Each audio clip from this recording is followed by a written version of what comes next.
Hello 11th class, how are you all? We have completed the Landscape of the Soul written by Nathalie Trevorroy. We discussed the back chapter about the paintings of European and Chinese painting. Now the next chapter is based upon a poem. The title of the poem is The Voice of the Rain, written by Walt Whitman.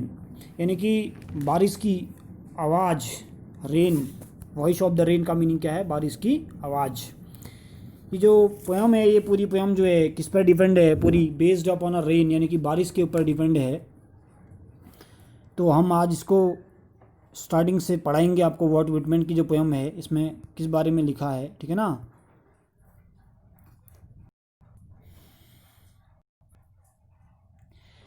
The voice of the rain written by Walt Whitman. And who are thou said I to the soft falling shower which strange to tell gave me an answer as here translated. I am a poem of earth, said the voice of the rain. Eternal I rise, impalpable out of the land and the bottomless sea, upwards to heaven whence vaguely formed altogether changed and yet the same. I descend to lave the drop atomies dust there of the globe, and all that in them without me were seeds only, latent unborn, and forever by day and night I give back life to my own origin, and make pure and beautified. For song issuing from its birthplace after fulfillment, wandering, ragged or unragged, duly with the love returns. क्या कह रखा है top में? And who are thou, यानी कि said I to the soft falling showers which stands to tell gave me an answer as here translated. यानी कि मैंने धीरे से गिरती हुई बारिश से पूछा कि तुम कौन हो। हु आर दाउ का मतलब तुम कौन हो। तो उस बारिश की आवाज़ ने मुझे अजीब सा उत्तर दिया, जिसका अनुवाद मैं यहाँ पर कर रहा हूँ। कहते हैं मैन, यानी कि and who are thou said I to the soft falling shower which strange to tell gave me an answer as here translated. यानी कि मैंने धीरे से गिरती हुई बारिश की आवाज़, यानी कि बारिश की बूंदों से पूछा कि तुम कौन हो।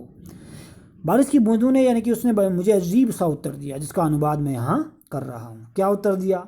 आई am the poem of the earth. I am the poem of the earth का मतलब मैं धरती की कविता हूँ। Sir the voice of the rain, यानी कि बारिश ने कहा। Eternal I rise impalpable out of the land and the bottomless sea. मैं शाश्वत हूँ, मुझे छुआ नहीं जा सकता है। मैं धरती और अंतरहित समुद्र से ऊपर की ओर उठती हूँ और स्वर्ग की तरफ जाती हूँ। अपवार्ड्स टू द हेवन, स्वर्ग की तरफ जाती हूँ। Whence vaguely formed altogether changed and yet the same, और स्वर्ग आकाश की तरफ जाती हूँ जहाँ मुझे अस्पष्टता से बनाया जाता है। मैं बिल्कुल बदल जाती हूँ और फिर वैसे ही रहती हूँ। कहने का मतलब क्या है? पोएट वॉल्ट विटमैन कहते हैं कि मैंने धीरे से गिरती हुई बारिश की बूंदों से पूछा कि तुम कौन हो। बड़ी अजीब बात है, यानी कि उसने मुझे बड़ी अजीब सा उत्तर दिया, जिसका अनुवाद मैं यहाँ कर रहा हूँ। तो बारिश की बूंदों ने क्या कहा? I am the poem of the rain, मैं धरती की कविता हूँ। Sir the voice of the rain. Eternal I rise impalpable out of the land and the bottomless sea, upwards to heaven whence vaguely formed altogether changed and yet the same. यहाँ तक का translation देखना है। मैं धरती की कविता हूँ। बारिश ने कहा कि मैं शाश्वत हूँ, मुझे छुआ नहीं जा सकता। मैं धरती और अंतरहित समुद्र से ऊपर की ओर उठती हूँ और स्वर्ग यानी कि आसमान की तरफ जाती हूँ जहाँ मुझे अस्पष्टता से बनाया जाता है। मैं बिल्कुल बदल जाती हूँ और फिर वैसे ही रहती हूँ। I descend to lave the drouth atomies dust layer to the of the globe, and all that in them without me were seeds only, latent unborn, and forever by day and night I give back life to my own origin and make pure and beautified. यानी कि मैं धरती के सूखे क्षेत्रों, छोटे छोटे कणों और धूल की परतों को धोने के लिए नीचे उतरती हूँ। डिसेंड मैंने नीचे उतरना। वहाँ मेरे बिना जो बीज छिपे हुए और अजन्मे रह जाते हैं। मैं हमेशा दिन और रात को अपने उत्पत्ति स्थान यानी कि पृथ्वी को जिंदगी वापस देती हूँ। यानी कि बारिश धरती को हमेशा क्या करती है?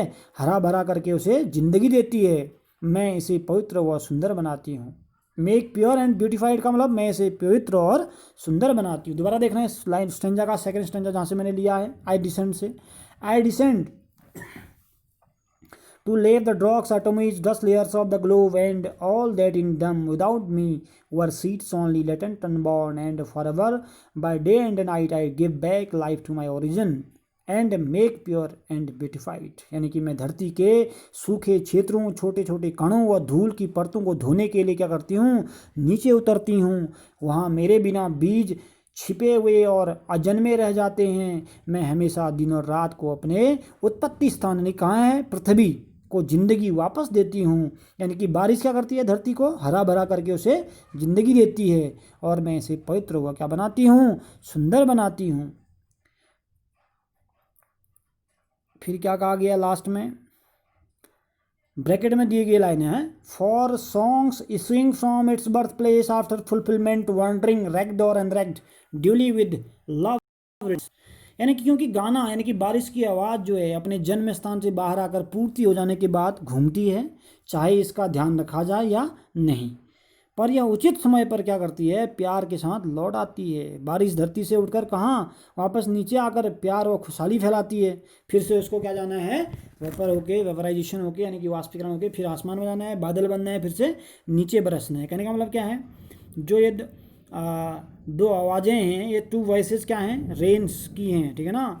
और दूसरा लास्ट में जो दिया गया है, for song issuing from its birth place, यानी कि जो बारिश की बूंदें हैं ये क्या करती हैं, अपने बर्थ प्लेस से वापस फिर से क्या करती हैं, दोबारा फिर आसमान की ओर लौट जाती है। यानी कि अगर आपको कहा जाएगा कि दो लाइनों को, लास्ट की लाइनों को ब्रैकेट में क्यों डाला गया है, तो क्या है, यानी कि पोएट क्या कर रखा है, compare with the rains with the music.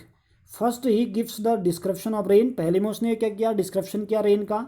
Then he gives the short description of music in bracket, फिर उसके बाद म्यूजिक का भी क्या किया, साथ में ब्रैकेट में डिस्क्रिप्शन किया। क्या दोबारा से देखना है इसको, for song issuing from its birth place after fulfilment wandering और unreck'd duly with love returns, क्योंकि गाना अपने जन्म स्थान से बाहर आकर पूर्ति हो जाने के बाद घूमती है, चाहे इसको ध्यान रखा कोई सुने या न सुने, पर यह उचित समय पर प्यार के साथ वापस लौट आता है। उसी प्रकार बारिश क्या करती है, बारिश धरती से पुनः उठकर वापस नीचे आकर प्यार और खुशहाली फैलाती है, ठीक है ना। तो आपने ये कुछ वर्ड मीनिंग मैं आपको इधर से बता दे रहा हूँ। ART, यहाँ आर्ट का मतलब कला नहीं है, आर्ट का मतलब है ARE, आर का मतलब हिंदी मीनिंग होता है हो, क्या होता है, हो। आर्ट का मतलब यहाँ पर हो। उसके बाद दूसरा वर्ड इसके बगल में आया है THO, दो, इसको क्या बोलते हैं, यू। दो का मतलब क्या होता है, यू का मतलब हिंदी में क्या है, तुम, ठीक है ना। उसके बाद नेक्स्ट वर्ड आया सॉफ्ट फॉलिंग शावर, यानी कि लाइट रेन से बोलते हैं, ठीक है ना। यहाँ पर आया है सॉफ्ट फॉलिंग शावर्स का मतलब क्या होता है, लाइट रेन जानते हो, धीरे धीरे बारिश, लाइट रेन बोलते हैं, RAIN रेन। लाइट रेन का मतलब क्या होता है, हल्की सी बारिश। आंसर आप जानते हैं, रिप्लाई बोलते हैं, वॉइस को आप जानते हैं, साउंड बोल। इटरनल एक शब्द आया है, ETER, इटरनल, ठीक है ना। इधर इटरनल वर्ड आया होगा कहीं, ठीक है ना, इम्पॉसिबल, इटरनल इधर वर्ड है, ठीक है ना, इटरनल, ETERNAL। इटरनल जो शब्द है उसको बोलते हैं परमानेंट, यानी कि स्थाई। एक मिनट को, इधर क्या है, इटरनल शब्द ये है, इसका मतलब क्या बोला मैंने, परमानेंट, PERMANENT। परमानेंट का मतलब क्या होता है, शाश्वत, जिसको बोल सकते हैं आप हिंदी में, शाश्वत, यानी कि स्थाई जिसको बोल सकते हो आप, ठीक है ना। उसके बाद इम्पाल्पेबल है, इसको बोलते हैं जिसको छुआ नहीं जा सकता। बॉटमलेस एक आया है, बॉटमलेस सी के लिए यूज़ होता है, यानी कि एंडलेस होता है, समुद्र का कोई अंत नहीं है ना। बॉटमलेस यहाँ पर आया है, देखो बॉटमलेस, इसको क्या बोलते हैं, इसको इंग्लिश में बोलते हैं एंडलेस, ENDLESS, एक ही साथ आएगा एंडलेस, ठीक है ना, एंडलेस। यानी कि एंडलेस का मतलब क्या हुआ, अंतहीन, जिसका अंत नहीं हो सके।